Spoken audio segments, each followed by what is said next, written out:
അസ്സലാമലൈക്കും, welcome back. ഇന്നത്തേത് breakfast and ഡിന്നറാണ്.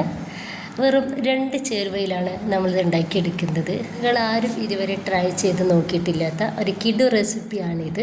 വെറും 5 മിനിറ്റ് പോലും നമുക്കിതിന് ആവശ്യമില്ല. നല്ല ഹെൽത്തിയാണ്, നല്ല ടേസ്റ്റാണ് ഇത് കഴിക്കാൻ വേണ്ടിയിട്ട്. അപ്പോൾ ഇതുണ്ടാക്കുന്നത് എങ്ങനെയെന്ന് നമുക്ക് കണ്ടുനോക്കാം. കണ്ടുകൊണ്ടിരിക്കുമ്പോൾ ഇഷ്ടമാവുകയാണെങ്കിൽ നിങ്ങളുടെ സപ്പോർട്ടൊക്കെ ഉണ്ടാവുക. ലൈക്ക് ചെയ്യാനും സബ്സ്ക്രൈബ് ചെയ്യാനും കമൻറ്റ് ചെയ്യാനും ഒന്നും മറക്കേണ്ട. ഇപ്പം നമുക്കിതിന് വേണ്ടിയിട്ട് ഞാൻ എടുത്തിട്ടുള്ളത് ഒരു 3 കോഴിമുട്ടയാണ്. ഇതിൻ്റെ ഒരു യെല്ലോ പാർട്ടും ഒരു വൈറ്റ് പാർട്ടും രണ്ടും ഞാൻ സെപ്പറേറ്റ് ആക്കി വെച്ചിട്ടുണ്ട്. ഇനിയിപ്പോൾ ഒരു വൈറ്റ് നമുക്ക് നന്നായിട്ടൊന്ന് ബീറ്റാക്കി എടുക്കാം. നിങ്ങളുടെ കയ്യിൽ ബീറ്റർ ഇല്ലെങ്കിൽ ഒരു ടീസ്പൂൺ വെച്ചിട്ടോ അതല്ലെങ്കിൽ ഹാൻഡ് വിസ്ക് വെച്ചിട്ടോ നന്നായിട്ട് ഇതുപോലെ ഒന്ന് ബീറ്റാക്കി എടുത്താൽ മതി.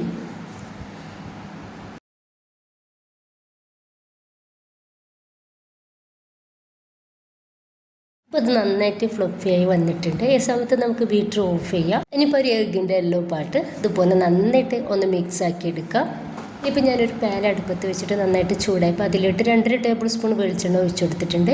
1/2 ടീസ്പൂൺ ചെറിയ ജീരകം ഇട്ട് കൊടുത്തിട്ട് അതൊന്ന് പൊട്ടി വന്നാൽ ഒരു മീഡിയം സൈസുള്ള സോള തിന്നായിട്ട് കട്ടാക്കി എടുത്തിട്ടുണ്ട്, അതൊന്ന് ഇട്ട് കൊടുക്കുന്നുണ്ട്. ഒപ്പം തന്നെ ഒരു പച്ചമുളകും കുറച്ച് കറിവേപ്പിൻ്റെ ഇലയും ഇതിലോട്ട് ആവശ്യത്തിനുള്ള ഉപ്പും ചേർത്ത് കൊടുത്തിട്ട് നന്നായിട്ടൊന്ന് മിക്സ് ആക്കി എടുക്കുക. ഈ ഒരു സോള നമുക്ക് ഒന്ന് വാടിയൊന്ന് റെഡിയായിട്ട് കിട്ടിയാൽ മാത്രം മതി. സവോള നന്നായിട്ടൊന്ന് വഴന്ന് കിട്ടിയാൽ ഇതിലോട്ട് 1/2 ടീസ്പൂൺ മഞ്ഞൾപ്പൊടിയും 1 ടീസ്പൂൺ മുളക് പൊടിയും 1/4 ടീസ്പൂൺ ഗരം മസാല പൗഡറും ടീസ്പൂൺ വീതം ഇഞ്ചിയുടെയും വെളുത്തുള്ളിയുടെയും പൗഡറാണ് ചേർക്കുന്നത്. അപ്പോൾ ഇത് നിങ്ങളുടെ കയ്യിലുണ്ടെങ്കിൽ ചേർത്ത് കൊടുക്കുക. സാധാരണ എല്ലാവരും കയ്യിൽ ഉണ്ടാവില്ല.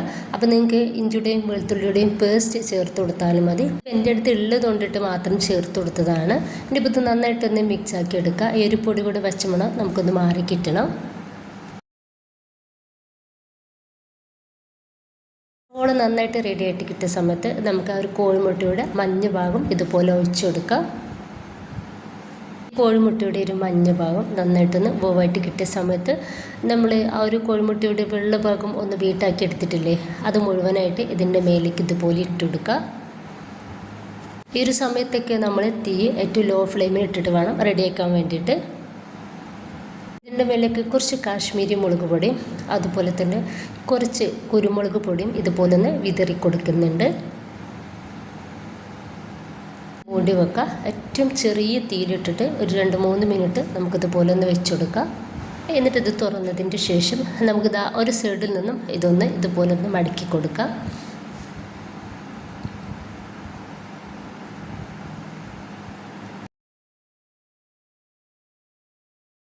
രണ്ട് സൈഡും നമുക്കിതുപോലെ ഒന്ന് മറിച്ചിട്ട് കൊടുക്കുക. 2 സൈഡിലും നമുക്ക് നന്നായിട്ടൊന്ന് റെഡി ആയിട്ട് കിട്ടണം. ഇത്രയേ ഉള്ളൂ. വളരെ സിമ്പിളാണ്, നല്ല ടേസ്റ്റാണ് കഴിക്കാൻ വേണ്ടിയിട്ട് കേട്ടോ. അപ്പോൾ എല്ലാവരും ഉണ്ടാക്കി നോക്കുക. നിങ്ങളുടെ അഭിപ്രായങ്ങൾ കമൻ്റായിട്ട് അറിയിക്കുക. ഇഷ്ടമായിട്ടിന് നിങ്ങളുടെ സപ്പോർട്ടൊക്കെ ഉണ്ടാവുക. ഇൻഷാ അല്ലാഹ്. ഓക്കെ.